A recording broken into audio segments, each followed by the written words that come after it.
Hello again. I'm going to show you today, I'm going to color with some lilac colors on this little girl by Victoria Case. The stamp's available at Suzanne's Custom Art and Card Design. My daughter danced ballet for a long time, so I'm hoping that she goes back to it. She took a year off from dancing from the time she was 3 to 13, so I guess she was a little burned out, but I'm hoping she goes back. So anyways, I really love this image. And instead of doing her in the traditional pinks, I'm going to use the lilac lavender bundle of Copics that I put together, and it's available at Suzanne's Custom Art and Card Design. And it's just, I did different bundles of markers that you could buy in sets, especially if you're just starting out. You know that if you buy a bundle, the colors that you're getting are going to work together. So it's just a good way to start out. And today this bundle is V17, V15, V12, and V000. And I'm going to color her little tutu here and her little ballet shoes. And then I'm going to show you how to use a fun product. Some of you may have already tried this. This is Shimmerz, and it's just a very opaque, shimmery paint that you can put on top of your Copics. Gives your image a nice shimmery effect. So I'm going to start with my darkest color, and I'm going to have my light hit her from the left. Again, she's kind of leaning that way, and to me the light would hit best on this left side of her, which means the right side is going to be the darkest. And I'm using my darkest color. I never use a lot of my dark. It's more of a shadow and to make a contrast. And I'm going in here in her ruffles and mostly the under parts and some of these little ruffle lines. And the shadow color, the reason I always pick out 3 colors, today I'm using 4, but my rule of thumb is 3, a dark, a medium tone, and a light color. Really gives your images dimension so they don't look flat. And that's important when you're working with stamped images, because obviously they are flat, but to really bring them to life, if you use 3 colors, it really gives them a nice look. Now I'm taking my V15 and I'm working right over what I did and forward a bit. And again, these colors that I've put together in this bundle work well together, obviously work well alone, and then you can build on this.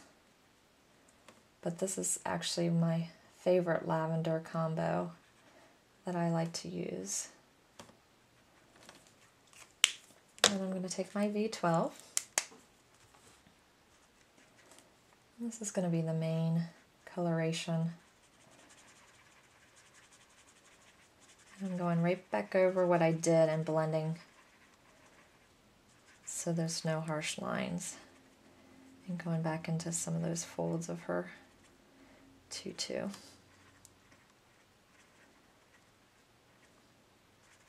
When I blend, I always use small circles. You don't really have to push your marker in there. You don't need a strong hand or a heavy hand to get the effect that you're looking for. So I'm taking my lightest, which is the V00. And obviously light's hitting here, and you can really see the light medium tones to dark. And again, it just brings the image to life and gives a lot of dimension. And I'm coloring right over those last folds of her dress. Tutu, sorry. Be technical.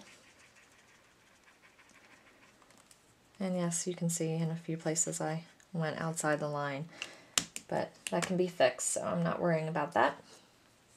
And then I'm going to move down here to her shoes, and again I'm using my darkest first, and this right side is going to be the darkest.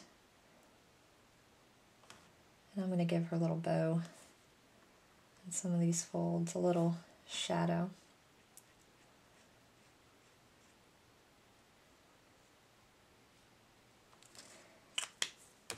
take my V15 and work out just a little bit.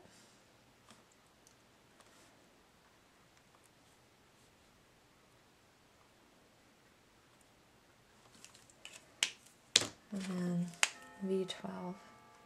I'm not going to use my lightest color on her shoes.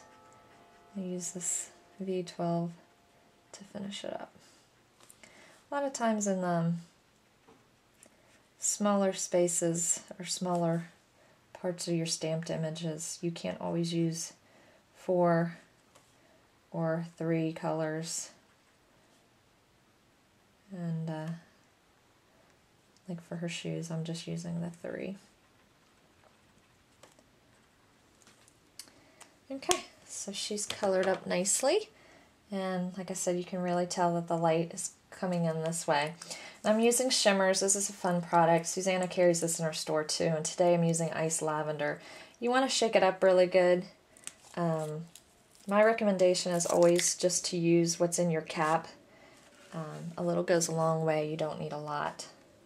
And I just use a regular paintbrush. And I just go right in, and they're very opaque, and add some shimmer, soft shimmer. It's a flat shimmer. It's not like the stickles, which give a little bit more of a chunkier texture. And because they're opaque, they don't change your colors too much. Some of them are a little darker. I like this Ice Lavender. So I'm using my colorless blender, and I'm pushing that lilac marker back into where I want it to go. In my technical term, if you've seen me do this before, I say I'm smushing it back in. The colorless blender, I think, was misnamed. It's not really a blender. It removes color, so keep that in mind when you're using yours. You can use it over your image to lighten, but it will take away color. So I always want to remind people of that. So I hope you can see some of the shimmer in this. Really pretty. And then what I might do is actually take some of my diamond stickles. Of all the stickles, this is my favorite one that I use, and go back in and give a little bit more of a chunky sparkle in a few places on her tutu. Make it extra shimmery and pretty, and possibly do a little bit more on her bow. So, and that's how I would color her. Obviously I would finish her up, but very pretty. So thanks for stopping by today.